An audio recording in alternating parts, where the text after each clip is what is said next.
ಚಿಕ್ಕಮ್ಮನಿಗೆ ಈ ಮದುವೆಯಿಂದ ಒಂದು ಮಗುನೂ ಇದೆ.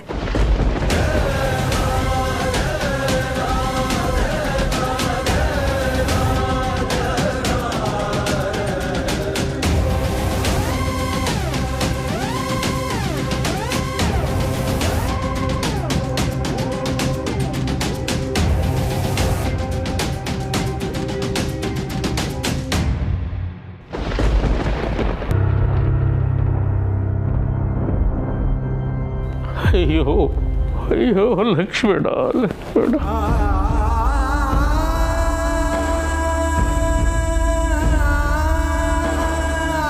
ಎಂಥ ಕೆಲಸ ಮಾಡಿಬಿಟ್ಟಿಯೋ ಲಕ್ಷ್ಮಣ.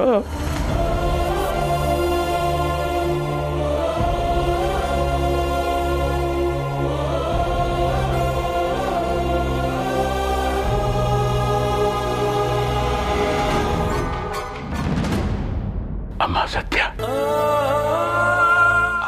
ಆ ಹೆಂಗಸಿನ ಬಗ್ಗೆ ನಿನಗೇನಮ್ಮ ಅನಿಸ್ತು? ಯಾವ ಮುಜುಗರನೂ ಇಲ್ಲ ಹೇಳಮ್ಮ.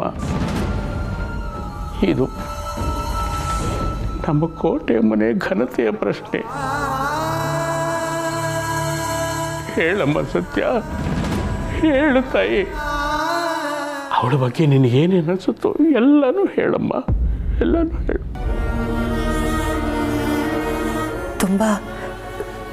ತುಂಬ ಒಳ್ಳೆ ಹೆಂಗ್ಸ್ ಅಲ್ಲ ಅಂತ ಅನ್ಸುತ್ತೆ ರಾಯರೇ.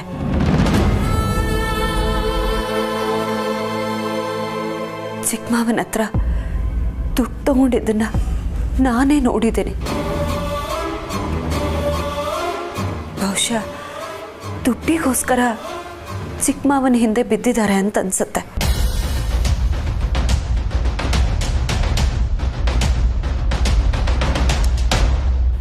ಹೌದಮ್ಮ ಸತ್ಯ,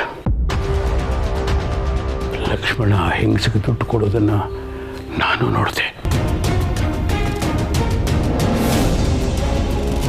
ಅವ್ರ ಮಾತನ್ನು ಕೇಳಿಸ್ಕೊಂಡೆ. ಅವತ್ತು ನಾನು ಪಾರ್ಕಿಗೆ ಹೋಗಿದ್ದಾಗ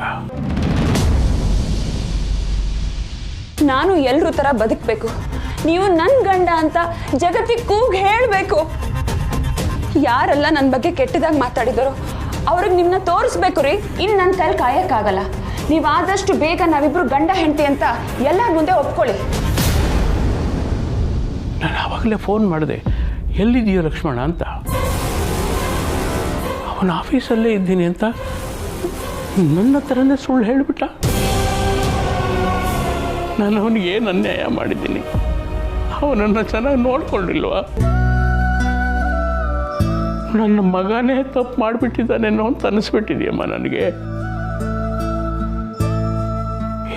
ಇದರಿಂದ ಅದು ಹೇಗೆ ಹೊರಗೆ ಬರಬೇಕು ನನಗೊಂಚೂರು ಗೊತ್ತಾಗ್ತಾ ಇಲ್ಲ. ಜೀವನ ಇದ್ದಕ್ಕಿದ್ದಾಗೆ ಕಗ್ಗಂಟಾಗೋಯ್ತು ಅಂತ ನನಗನ್ನಿಸ್ತಿದೆ.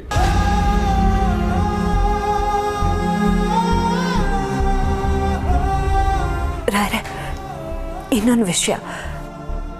ನಚ್ಚಿ ಹೌದಮ್ಮ,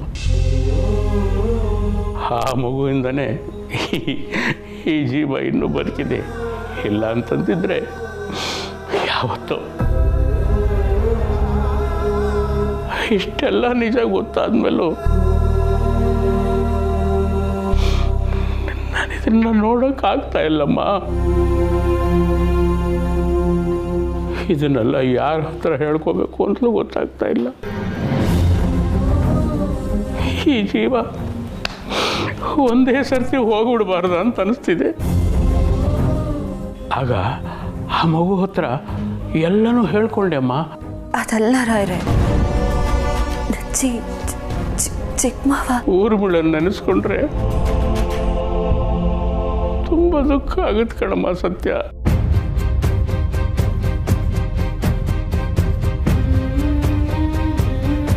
ಹೌದು ರಾಯರೇ, ನನಗೂ ಚಿಕ್ಕತ್ತಿದೆ ಯೋಚನೆ ಆಗ್ಬಿಟ್ಟಿದೆ. ಇವನನ್ನು ನಂಬ್ಕೊಂಡು ನಮ್ಮ ಸೀತನ ತಂಗಿನೇ ಮದುವೆ ಮಾಡಿಸ್ದೆ.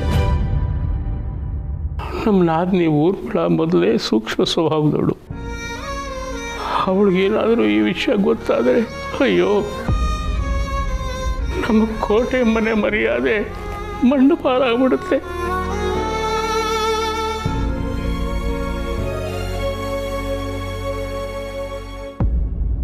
ಸತ್ಯ ಅನ್ನೋದು ಯಾವತ್ತೋ ಒಂದು ದಿವಸ ಹೊರಗೆ ಬಂದೇ ಬರುತ್ತೆ.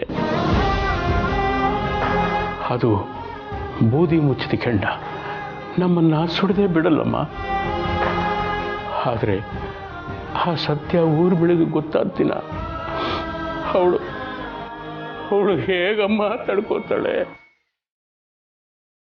ಸೀತನಿಗೆ ಗೊತ್ತಾದರೆ ಈ ಮನೆ ಏನಾಗುತ್ತೋ ಅನ್ನೋ ಭಯ ಕಾಡ್ತಿದೆ ಕಣಮ್ಮ. ಆ ದಿನ ಬರಬಾರ್ದು ರಾಯರೇ, ಬರಬಾರ್ದು ಅಂತ ನಾನು ಆ ದೇವ್ರ ಹತ್ರ ಕೇಳ್ಕೊತೀನಿ. ನಾನು ಅದನ್ನೇ ಬಯಸ್ತೀನಿ ಕಣಮ್ಮ. ನನಗೆ ವಿಷಯ ಗೊತ್ತಾಗಿದ್ದ ದಿನದಿಂದ ಚಿಕ್ಕಮ್ಮನ ಮೇಲೆ ಒಂದು ಕಣ್ಣಿಟ್ಟಿದ್ದೀನಿ ರಾಯರೇ. ಅವರ ಹೆಂಗಸನ್ನ ಭೇಟಿ ಮಾಡಿದಾಗ ನೋಡ್ಕೊಂಡಿದ್ದೀನಿ. ಚಿಕ್ಕತ್ತೆ ಜೊತೆನೆ ಜಾಸ್ತಿ ಸಮಯ ಕಳೆಯೋ ಹಾಗೆ ನೋಡ್ಕೊಂಡಿದ್ದೀನಿ. ಇದರಿಂದ ಚಿಕ್ಕಮ್ಮನ ಕಣ್ಣಲ್ಲಿ ಕೆಟ್ಟವಳು ಅಂತಾನೂ ಅನ್ನಿಸ್ಕೊಂಡಿದ್ದೀನಿ. ಆದರೆ ಎಷ್ಟೇ ಪ್ರಯತ್ನ ಪಟ್ಟರು ವಿಷಯ ದಿನದಿಂದ ದಿನಕ್ಕೆ ಕೈ ಮೀರಿ ಹೋಗ್ಬಿಡುತ್ತೇನೋ ಅನ್ನೋ ಭಯ. ಈ ವಿಷಯ ಯಾರಿಗೂ ಹೇಳಿದೆ ಇಷ್ಟು ದಿನ ಹೇಗಮ್ಮ ತಡ್ಕೊಂಡಿದೀಯ ಸತ್ಯ? ಸರಿ ಹೋಗ್ಬೋದೇನೋ ಅನ್ನೋ ಸಣ್ಣ ಆಸೆ ರಾಯರೇ. ಸರಿ ಮಾಡ್ತೀನಿ ಅನ್ನೋ ನಂಬಿಕೆ. ಆ ನಂಬಿಕೆಯಲ್ಲೇ ಪ್ರಯತ್ನ ಪಡ್ತಾ ಇದ್ದೀನಿ ರಾಯರೇ. ಲಕ್ಷ್ಮಣನೇ ಹಾದಿ ತಪ್ಪೋದ್ಮೇಲೆ ಯಾವುದಕ್ಕೂ ಬೆಲೆ ಇರಲ್ಲಮ್ಮ. ತಪ್ಪನ್ನು ಸರಿ ಮಾಡೋದು ಮನೆ ಹಿರಿಯನಾಗಿ ನನ್ನ ಜವಾಬ್ದಾರಿ.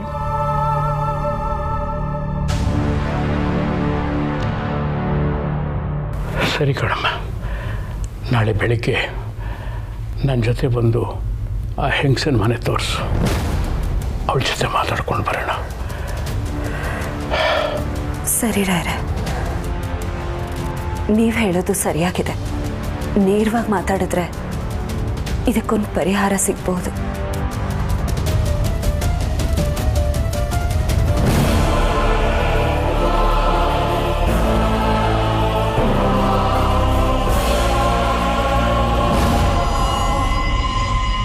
ಅಣ್ಣ ಹೇಳು. ಎಲ್ಲಿದೆ ಲಕ್ಷ್ಮಣ? ಅದು ನಾನಿಲ್ಲೇ ಕ್ಲೈಂಟ್ ಜೊತೆ ಹೊರಗಡೆ ಬಂದಿದ್ದೀನಿ.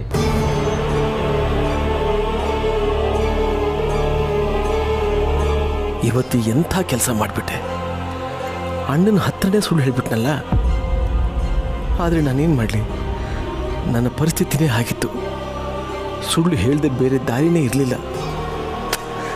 ಮನೆಯಲ್ಲಿ ಸಣ್ಣ ಪುಟ್ಟ ಜಗಳ ಆದ್ರೇ ಅಣ್ಣ ಸಹಿಸಲ್ಲ. ಇನ್ನು ನಾನು ಈ ಥರ ಅಂದರೆ, ನನ್ನ ಪದ್ಮನ ವಿಚಾರ ಗೊತ್ತಾದರೆ ಅಣ್ಣ ತಡ್ಕೋತಾನ? ಅಣ್ಣ ಮೊದಲೇ ಹಾರ್ಟ್ ಪೇಷಂಟ್. ಇತ್ತೀಚೆಗಂತೂ ಅವನ ಆರೋಗ್ಯ ಸರಿ ಇಲ್ಲದೆ ತುಂಬ ಕುಗ್ಗಿ ಹೋಗಿದ್ದಾನೆ.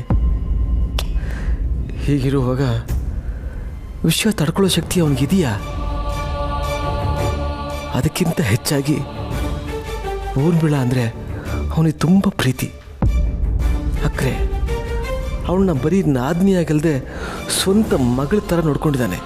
ಅವಳ ವಿಷಯದಲ್ಲಿ ಬೇರೆಯವರು ಆಗಿರಲಿ, ನಾನೇ ತಪ್ಪಾಗಿ ನಡ್ಕೊಂಡಿದ್ದೀನಿ ಅಂದರೆ ಅಣ್ಣ ಸಹಿಸಲ್ಲ.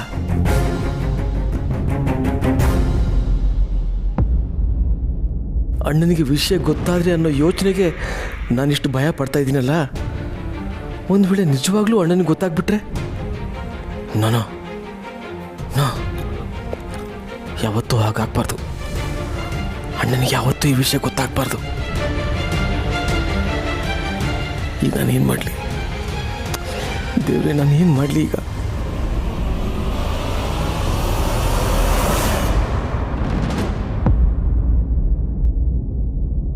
ಊರ್ಮಿಳನ್ನು ನೆನೆಸ್ಕೊಂಡ್ರೆ ತುಂಬ ದುಃಖ ಆಗುತ್ತೆ ಕಣಮ್ಮ ಸತ್ಯ. ಅವಳಿಗೇನಾದರೂ ಈ ವಿಷಯ ಗೊತ್ತಾದರೆ ಅಯ್ಯೋ, ನಮ್ಮ ಕೋಟೆ ಮನೆ ಮರ್ಯಾದೆ ಮಣ್ಣು ಪಾಲಾಗ್ಬಿಡುತ್ತೆ. ರಾಯರು ನೆಮ್ಮದಿಯಾಗಿರ್ಬೇಕಾಗಿದ್ದ ವಯಸ್ಸಲ್ಲಿ ಇಂಥ ಕಷ್ಟ ಬಂದಿದೆ.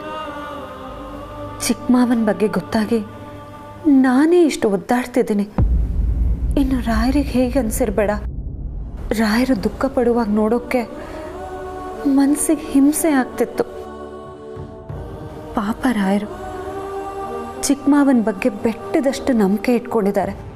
ಆದರೆ ಆ ತಮ್ಮ ಅವ್ರ ನಾದ್ನಿಗೆ ಇಂಥ ನಂಬಿಕೆ ದ್ರೋಹ ಮಾಡಿದ್ದಾರೆ ಅನ್ನೋದು ಗೊತ್ತಾಗಿ ರಾಯರ ಮನಸ್ಸು ಮುರಿದು ಹೋಗಿದೆ. ಮೊದಲೇ ರಾಯರಿಗೆ ಹಾರ್ಟ್ ಪ್ರಾಬ್ಲಮ್ ಇದೆ. ಅಂಥದ್ರಲ್ಲಿ ಅವ್ರ ಈ ವಿಷಯನ ಹೇಗೆ ತಗೋತಾರೋ ಏನೋ.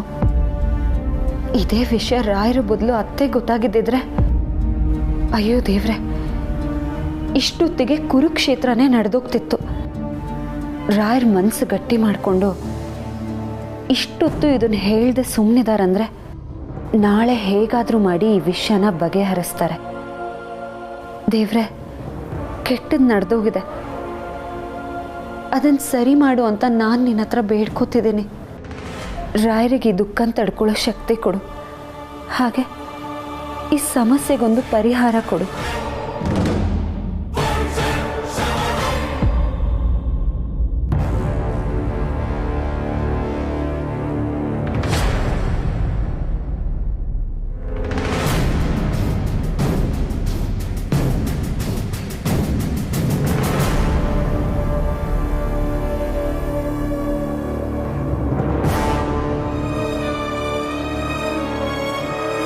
ನಮ್ಮ ಮನೆ ಮೇಲೆ ಕೆಟ್ಟ ದೃಷ್ಟಿ ಬಿದ್ದಾಗಿದೆ.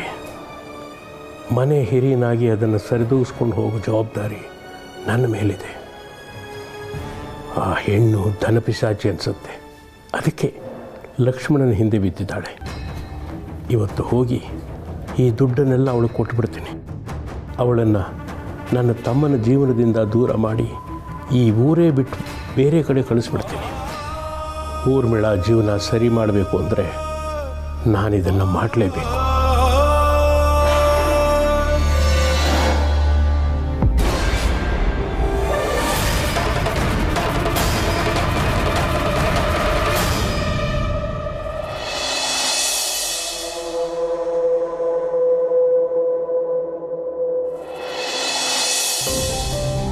ಹಾಂ ಸತ್ಯ, ಹೆಸರು ಬೇಳೆ ನೆನೆಸ್ಬಿಡು, ಕೋಸಂಬರಿ ಮಾಡೋದಾಗತ್ತೆ. ಸರಿ. ಸತ್ಯ ಕೊಡೋಣಮ್ಮ.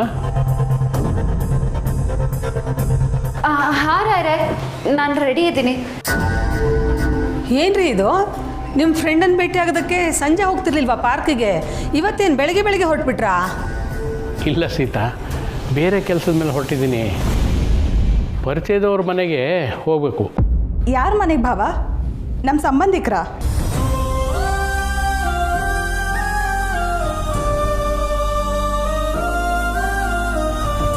ನಿನ್ನ ಸೌತಿ ಮನೆಗೆ ಹೋಗ್ತಾ ಇದ್ದೀನಿ ಅಂತ ಯಾವ ಬಾಯಲ್ಲಿ ಹೇಳಿ ಊರ್ಮಿಳ?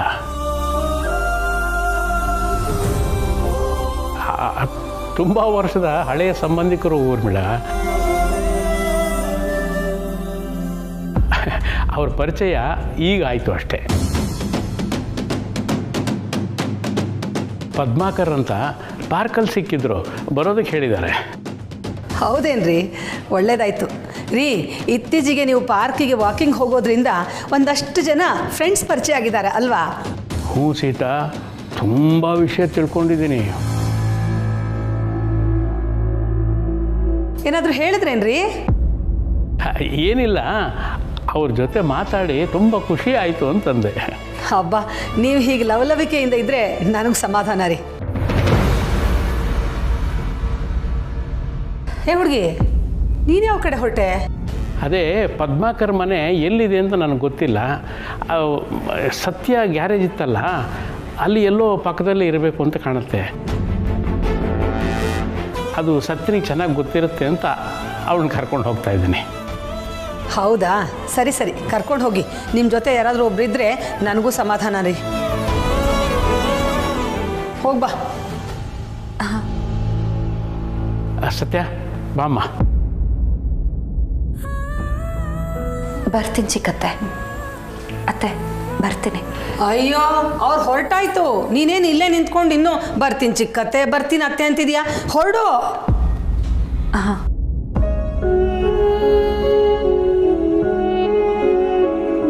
ಬಾಯ್, ಹೋಗು.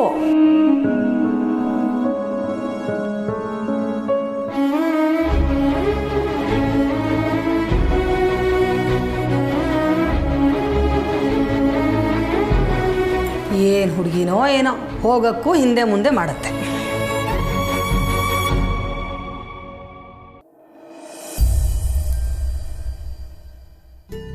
ಗಾಡಿಗೆ ಒಂದು 20,000 ಹಾಕೋಣ.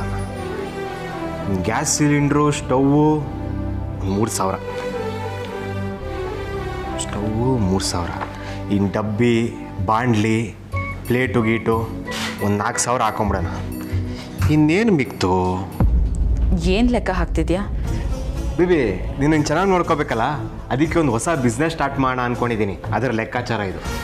ಇನ್ಯಾವ ಕಿತ್ತೋಗಿರೋ ಬಿಸ್ನೆಸ್ ಮಾಡಬೇಕು ಅಂತ ಅನ್ಕೊಂಡಿದ್ಯಾ? ಯಾಕೆ ದಿವ್ಯಾ ಎಲ್ಲದಕ್ಕೂ ನೆಗೆಟಿವ್ ಆಗೇ ಮಾತಾಡ್ತೀಯ? ನೀನು ಮಾಡೋ ಚಿಲ್ಲರೆ ಕೆಲಸಕ್ಕೆ ಇನ್ನು ಹೇಗೆ ಮಾತಾಡಲಿ? ಸಿಲಿಂಡರ್, ಗಾಡಿ, ಪಾತ್ರೆ, ಏನು ಬಿಸ್ನೆಸ್ ಇದು? ಬುಕ್ ವಾಪಸ್ ಕೊಡು. ನಿನ್ನೆ ಕೇಳ್ತಾ ಇರೋದು, ಏನು ಬಿಸ್ನೆಸ್ ಇದು? ಇನ್ನೊಬ್ರು ವಸ್ತುನ ಕೇಳದೆ ತಗೋತಿಯಲ್ಲ, ನಿನಗೇನು ಹೇಳೋದು? ಏಯ್, ಬಾಯಿ ಮುಚ್ಕೊಂಡು ನಾನು ಕೇಳಿದಕ್ಕೆ ಉತ್ತರ ಕೊಡೋ. ಯಾಕೆ ಅಷ್ಟು ಜೋರಾಗಿ ಕಿರಿಸ್ತಿದ್ಯಾ? ಸ್ವಲ್ಪ ನಿಧಾನವಾಗಿ ಹೇಳಕ್ ಬರಲ್ವಾ ನಿಂಗೆ? ನಾನು ಕೇಳಿದಕ್ಕೆ ಉತ್ತರ ಕೊಟ್ರೆ ನಾನು ಯಾಕಮ್ಮ ಕಿಡಿಸ್ತೀನಿ? ಬಿಸ್ನೆಸ್ ಅಂತಿದ್ದಾನೆ, ಅಲ್ಲಿ ನೋಡಿದ್ರೆ ಪಾತ್ರೆ ಬಾಡ್ಲಿ ಅಂತ ಬರ್ದಿಟ್ಟಿದ್ದಾನೆ. ಏನು ಲೆಕ್ಕ ಮಾಡ್ತಿದ್ರಿ ಹೇಳಿ ಅಂದರೆ? ಮತ್ತೆ ಮೊನ್ನೆ ಕಾರ್ತಿಕ್ ಅವ್ರು ಬಂದಾಗ ಎಷ್ಟು ದಿನ ಬೇರೆಯವ್ರ ಹತ್ರ ಸಣ್ಣ ಪುಟ್ಟ ಕೆಲಸ ಮಾಡ್ತೀರಾ ಅಂತಂದ್ರು. ನನಗೂ ಅದು ಸರಿ ಅನ್ನಿಸ್ತು. ಅದಕ್ಕೆ ಪಾತ್ರೆ ಅಂಗಡಿ ಇಡಕ್ಕೆ ಹೊರಟಿದ್ಯಾ? ನಿಂಗೆ ಹೇಳಲ್ಲ ಬಿಡು ದಿವ್ಯಾ. ನಿನಗೆ ಹೇಳಿದ್ರೆ ಎಲ್ಲ ನೆಗೆಟಿವ್ ಆಗೇ ಮಾತಾಡ್ತೀಯ. ಆಗೋ ಕೆಲಸಗಳು ಆಗಲ್ಲ. ನಾನು ಹೇಳಿದ್ದೆಲ್ಲ ಆಗೋ ಥರ ಆಗಿದ್ದಿದ್ರೆ ಮೊದಲು ನಿನ್ನ ತಲೆ ಸರಿ ಮಾಡ್ತಿದ್ದೆ. ದಿವ್ಯಾ, ಹಳೆಯಂದ್ರಿಗೆ ದಬಾಯಿಸಿ ಮಾತಾಡೋದೆಲ್ಲ ಇಟ್ಕೋಬೇಡ. ಸೀಮ್ಗಿಲ್ದೇ ಇರೋ ಅಳಿಯ. ಏಯ್, ಏನು ಬಿಸ್ನೆಸ್ ಮಾಡ್ತಿದ್ಯಾ ಅದನ್ನ ಬೊಗಳು? ಸಣ್ಣದಾಗಿ ಬೋಂಡಾ ಅಂಗಡಿ ಇಡೋಣ ಅಂತ ಅನ್ಕೊಂಡಿದ್ದೀನಿ ದಿವ್ಯಾ.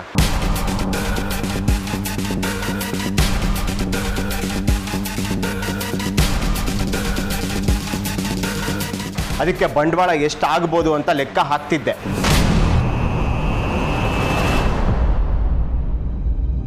ಸ್ವಂತ ಬಿಸ್ನೆಸ್ ಮಾಡಿದ್ರೆ ಲಾಭನೂ ಹೆಚ್ಚಲ್ವಾ ದಿವ್ಯಾ? ಏನ್ ದಿವ್ಯಾ ನಿನ್ ತಲೆ? ಇದು ಒಂದು ಬಿಸ್ನೆಸ್ಸಾ?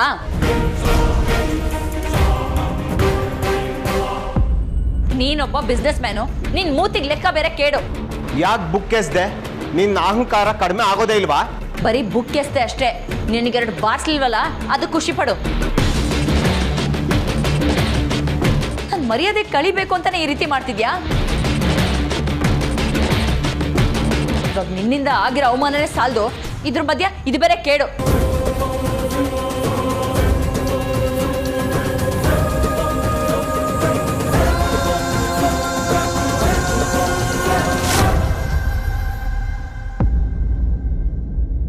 ಸತ್ಯ, ಸತ್ಯ, ಎಲ್ಲಿದ್ಯಾ ಸತ್ಯ? ಕಾರ್ತಿ, ಸತ್ಯ, ಕಾರ್ತಿ, ಏನು ನಿಂದು? ಸತ್ಯ, ಚಿಕ್ಕಿ ಸತ್ಯ ಅಲ್ಲಿ ಕಾಣಿಸ್ತಾ ಇಲ್ಲ. ಅವಳು ಮನೇಲಿಲ್ಲ, ಆಚೆ ಹೋಗಿದ್ದಾಳೆ. ನಿನ್ನೆ ತಾನೇ ಬಂದ್ಲು, ಆವಾಗಲೇ ಆಚೆ ಹೋಗಿದ್ದಾಳಾ? ಚಿಕ್ಕಿ, ಅಮ್ಮ ಮನೇಲೇ ಇದ್ದಾರಾ ಅಥವಾ ಅವರು ಸತ್ಯನ ಜೊತೆ ಹೋಗಿದ್ದಾರಾ? ಅಕ್ಕ ಮನೆಯಲ್ಲೇ ಇದ್ದಾಳೆ. ಯಾಕೆ ಜಲಸ್ ಆಗ್ತಿದ್ಯಾ? ಇಲ್ಲಪ್ಪ, ನಾನು ಯಾಕೆ ಜೆಲಸ್ ಆಗಲಿ? ಅವಳು ಭಾವನ ಜೊತೆ ಹೊರಗಡೆ ಹೋಗಿದ್ದಾಳೆ. ಅಪ್ಪನ ಜೊತೆನಾ? ಎಲ್ಲಿಗೆ? ಭಾವ ಯಾರೋ ಪರಿಚಯದವ್ರ ಮನೆಗೆ ಹೋಗ್ಬೇಕಾಗಿತ್ತಂತೆ. ಆ ಏರಿಯಾ ಸತ್ಯನ ಗ್ಯಾರೇಜ್ ಹತ್ರನೇ ಇರೋದಂತೆ. ಅದಕ್ಕೆ ಸತ್ಯಂಗಲ್ಲೆಲ್ಲ ಗೊತ್ತಿರುತ್ತಲ್ಲ, ಜೊತೆಗೆ ಸತ್ಯನೂ ಕರ್ಕೊಂಡು ಹೋದ್ರು. ಓ ಹೌದಾ? ಯಾಕೋ ಇಷ್ಟು ಬೇಜಾರು? ಇನ್ನೇನು ಚಿಕ್ಕಿ, ಎಲ್ಲಿ ಜೊತೆ ಆಚೆ ಹೋಗೋಳ್ದ ಟೈಮ್ ಇರುತ್ತೆ, ನನ್ನ ಜೊತೆ ಮಾತಾಡೋಕ್ಕೆ ಆಚೆ ಬರೋಳ್ದ ಟೈಮೇ ಇರಲ್ಲ. ಹಾಗೆಲ್ಲ ಅನ್ಕೋಬಾರ್ದು ಕಾರ್ತಿ. ಅವಳು ಹೋಗಿರೋದು ಭಾವನ ಜೊತೆನೇ ತಾನೆ, ಅವ್ರಿಗೆ ಹೆಲ್ಪ್ ಮಾಡೋದಕ್ಕಲ್ವಾ? ಹೌದು, ಆದರೂ ಹೆಂಡ್ತಿರ್ನ ಹೇಗೆ ಪ್ರೀತಿ ಮಾಡಬೇಕು ಅನ್ನೋದನ್ನ ಈ ಮನೆ ಗಂಡಸ್ರನ್ನ ನೋಡಿ ಕಲಿಬೇಕು. ಭಾವ, ಇವರು, ನೀನು ಎಲ್ಲ ಒಂದೇ ಥರಾನೇ. ಏನೋ ಸತ್ಯ ನನ್ನ ಕೈಗೆ ಸಿಗದೆ ಓಡೋಗ್ತಾ ಇರ್ತಾಳೆ, ಬೇಜಾರಾಗಲ್ವಾ? ನೀನು ಅವಳನ್ನು ಬರೀ ಹೆಂಡತಿಯಾಗಿ ಮಾತ್ರ ನೋಡ್ತಿದ್ಯಾ, ಈ ಮನೆ ಸೊಸೆಯಾಗಿ ನೋಡ್ತಿಲ್ಲ. ಅದಕ್ಕೆ ನಿನಗೆ ಹೀಗೆ ಅನ್ನಿಸ್ತಾ ಇರೋದು. ಅಂದರೆ ಅವಳು ನಿನ್ನ ಹೆಂಡತಿ ಮಾತ್ರ ಅಲ್ಲ, ಈ ಮನೆ ಸೊಸೆ ಕೂಡ. ಒಂದು ಕೂಡು ಕುಟುಂಬದಲ್ಲಿ ಎಲ್ಲರ ಜೊತೆ ಹೊಂದಿಕೊಂಡು ಜವಾಬ್ದಾರಿನ ನಿಭಾಯಿಸ್ಕೊಂಡು ಹೋಗೋದು ಅಷ್ಟೊಂದು ಸುಲಭ ಅಲ್ಲ. ಆದರೆ ಸತ್ಯ ಅದನ್ನು ಸರಿಯಾಗಿ ನಿಭಾಯಿಸ್ತಾ ಇದ್ದಾಳೆ. ನೀನು ಅದಕ್ಕೆ ಹೆಮ್ಮೆ ಪಡಬೇಕು. ಹೌದಾ? ಹಾಗಂತೀರಾ? ಹ್ಞೂ ಕಣೋ, ನೀನು ಜಾಸ್ತಿ ಯೋಚನೆ ಮಾಡೋದಕ್ಕೆ ಹೋಗಬೇಡ. ಅವಳಿನೇನು ಬಂದ್ಬಿಡ್ತಾಳೆ. ನೀನು ಹೋಗಿ ಫ್ರೆಶ್ ಅಪ್ ಆಗ್ಬಿಟ್ಟು ಬಾ, ನಾನು ಹಿಂಗೆ ತಿಂಡಿ ಕೊಡ್ತೀನಿ. ಹಾಂ, ನೀವು ಹೆಂಗೆ ಹೇಳ್ತೀರೋ ಹಂಗೆ.